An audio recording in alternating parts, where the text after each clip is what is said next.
What drove the US into the costly but futile wars that followed 9/11? What drove the Japanese into what is arguably their greatest military disaster, following their rapid expansion during World War II? What separated Julius Caesar from the barbarians? What separated the Romans from the barbarians?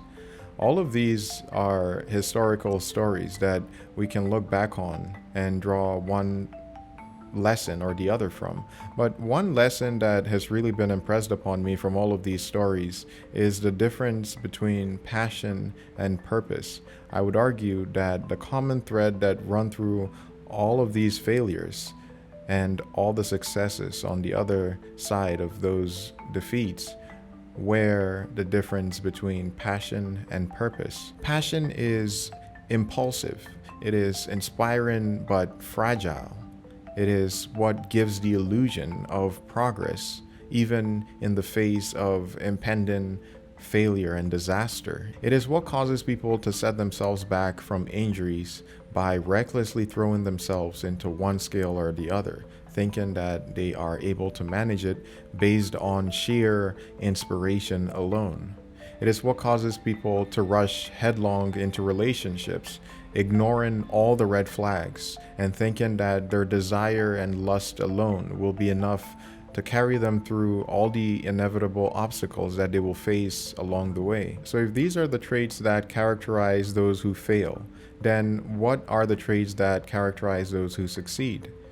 It is being methodological, it is being reflective, it is being mindful, it's being disciplined, and all of these impelled by a deep sense of purpose. Contrary to the popular illusion, the winners are not characterized by their drunken passion and fickle inspiration. They measured twice and cut once. They set their egos aside and put one foot in front of the other, analyzing each step along the way, instead of letting their frenzied passion to carry them headlong into failure.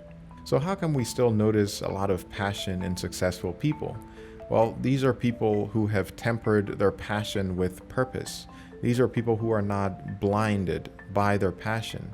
They're not at the mercy of their own ego. They're not a slave to their emotions. To whatever extent they are those things, they are either lucky or they have not been able to achieve their full potential because of the limitations that they have imposed on themselves through their passions. For all the successful people we might point at and say, look, there is someone who is successful because they have a lot of passion.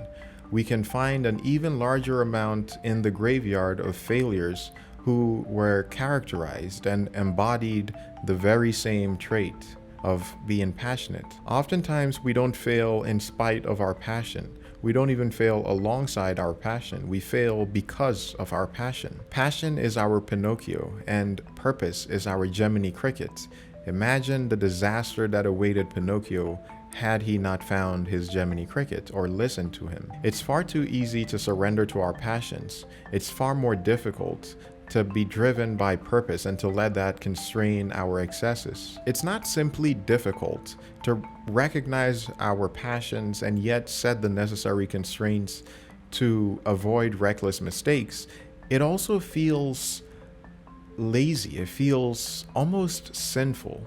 Imagine all the activists who are to tell themselves that instead of going outside and advocating for one agenda or the other today, I'm just going to sit at home and try to think of the most impactful thing that I could do. That might feel like they are positively being negligent.